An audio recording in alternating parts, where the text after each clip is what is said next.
Dr. Johannes Leimena, seorang tokoh nasionalis dan negarawan yang dikenal karena kesederhanaan dan integritasnya. Dr. Johannes Leimena lahir di Ambon pada 6 Maret 1905. Ia berasal dari keluarga guru dan menjadi yatim pada usia 5 tahun.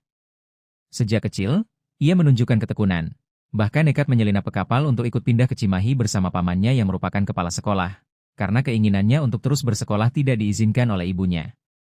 Ia kemudian melanjutkan pendidikan kedokteran di Stovia, Sekolah TOT Opleiding van Indische Artsen, hingga lulus pada tahun 1930. Minatnya pada pergerakan nasional sudah tumbuh sejak pertengahan 1920-an. Ia juga menjadi salah satu anggota panitia dalam Kongres Pemuda pertama, 1926, dan Kongres Pemuda kedua, 1928. Dr. Leimena dikenal karena kedekatannya dengan Presiden Soekarno, yang sering memanggilnya dengan julukan Mij Domine, pendetaku, karena sifatnya yang berbudi luhur dan religius. Kesederhanaannya sangat melegenda. Ia dikenal hanya memiliki 2 kemeja lusuh, dan bahkan harus meminjam jas serta dasi dari koleganya saat menjalankan tugas diplomasi.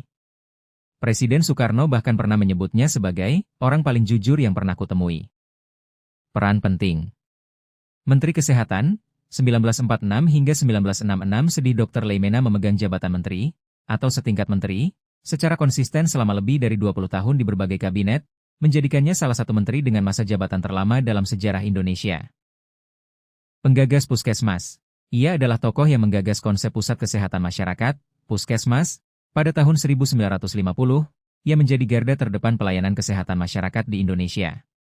Negarawan yang sederhana, meskipun memegang banyak jabatan tinggi, ia terkenal sangat sederhana, toleran, bersahabat baik dengan Muhammad Natsir, tokoh Masyumi, dan fokus pada pelayanan.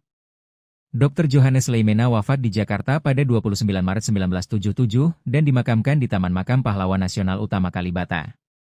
Atas jasa-jasanya, ia dianugerahi gelar Pahlawan Nasional pada tahun 2010. Dr. Johannes Leimena, seorang tokoh nasionalis dan negarawan yang dikenal karena kesederhanaan dan integritasnya. Dr. Johannes Leimena lahir di Ambon pada 6 Maret 1905. Ia berasal dari keluarga guru dan menjadi yatim pada usia 5 tahun. Sejak kecil, ia menunjukkan ketekunan, bahkan nekat menyelinap ke kapal untuk ikut pindah ke Cimahi bersama pamannya yang merupakan kepala sekolah, karena keinginannya untuk terus bersekolah tidak diizinkan oleh ibunya. Ia kemudian melanjutkan pendidikan kedokteran di Stovia, Sekolah TOT Opleiding van Indische Artsen, hingga lulus pada tahun 1930. Minatnya pada pergerakan nasional sudah tumbuh sejak pertengahan 1920-an. Ia juga menjadi salah satu anggota panitia dalam Kongres Pemuda pertama, 1920.